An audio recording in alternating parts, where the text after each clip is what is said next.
আসসালামু আলাইকুম। আজকে আমি আপনাদের মাঝে নিয়ে এসেছি খুব মজার করলা ভাজি। আপনাদের সামনে যদি মাছ মাংস থাকে আপনারা ওটা সরিয়ে রেখে এই করলা ভাজিটাই নেবেন। এত টেস্ট এটার, না বানিয়ে খেলে বুঝবেন না এর স্বাদ এত বেশি। করলা ভাজিতে তেতো হয়, এই করলা ভাজিটা খেলে তা বিশ্বাসই করতে পারবেন না এটা করলা ভাজি না অন্য কিছু। এখন আমি রান্নায় চলে যাই। প্রথমে আমি কিছু করলাকে এরকম বড় বড় স্লাইস করে কেটে নিয়েছি। হালকা একটু মোটা করে কাটতে হবে।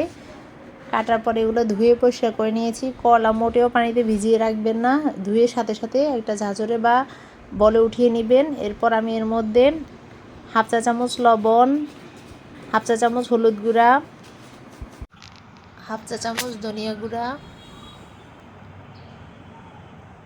এবং হাফ চা চামচ জিরা গুঁড়া দিয়ে নিলাম। দেওয়ার পরে এগুলা হাতের সাহায্যে খুব ভালোভাবে মিশিয়ে নিতে হবে। করলার সাথে মশলাগুলো খুব ভালোভাবে মিশিয়ে নিতে হবে। দেখুন আমি যেভাবে মিশিয়ে নিচ্ছি ঠিক একইভাবে আপনারাও করলাতে মশলাগুলো ভালো করে মিশিয়ে নেবেন। মিশিয়ে নেওয়া হয়ে গেলে আমি রান্নায় চলে যাব। চুলোতে একটা কড়াই বসিয়ে দিয়েছি। কড়াইটা গরম হয়ে আসলে বেশি করে তেল দিতে হবে, তেল কম দিলে হবে না।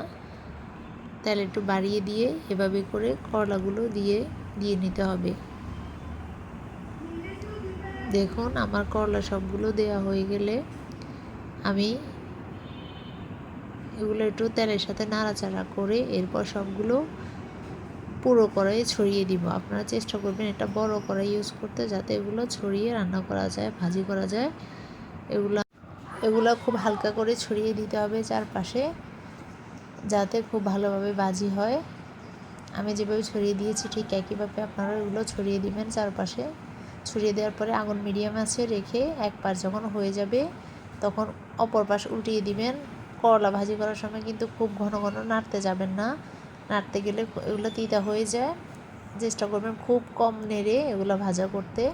আগুন মিডিয়াম আছে রেখে আমি এক পাশ হয়ে যাওয়ার পর উল্টিয়ে দিয়েছি আরেক পাশ।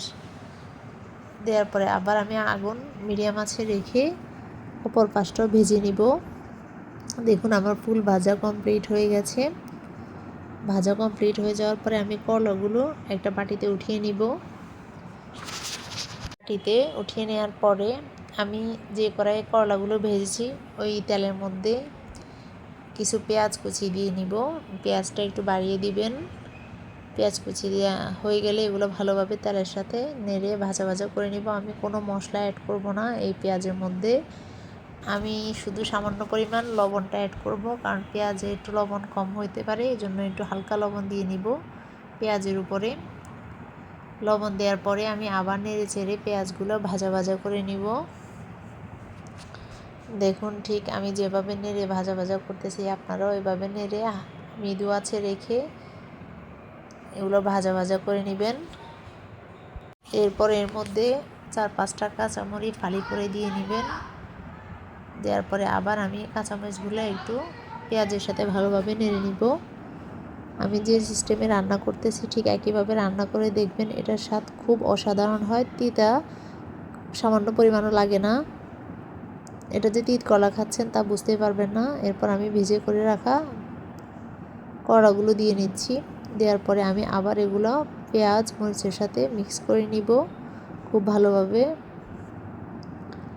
মিশিয়ে নিয়ে কতক্ষণ আমি মৃদু আঁচে এগুলা রান্না করব 1 মিনিটের মতো। দেখুন আমার এরকম পর্যায়ে মিক্স করা যখন হয়ে যাবে তখন আমি উপর দিয়ে কেটে পরিষ্কার করে রাখা ধনিয়া পাতা কুচি দিয়ে দিব। এটা এই করলার মধ্যে আর এক্সট্রা ফ্লেভার যোগ করবে। ধনিয়া পাতাটা দেওয়ার চেষ্টা করবেন। ধনিয়া পাতাটা দেওয়া হয়ে গেলে আমি আবার খুন্তির সাহায্যে নেড়ে মিশিয়ে নিব। এভাবে আমার অসাধারণ করলা ভাজি রেডি। ট্রাই করে দেখবেন। আপনার সাথে গরুর মাংস মুরগি এতে থাকলেও আপনি সবার আগে এটা দিয়ে ভাত খাবেন আশা করি। আসসালামু আলাইকুম।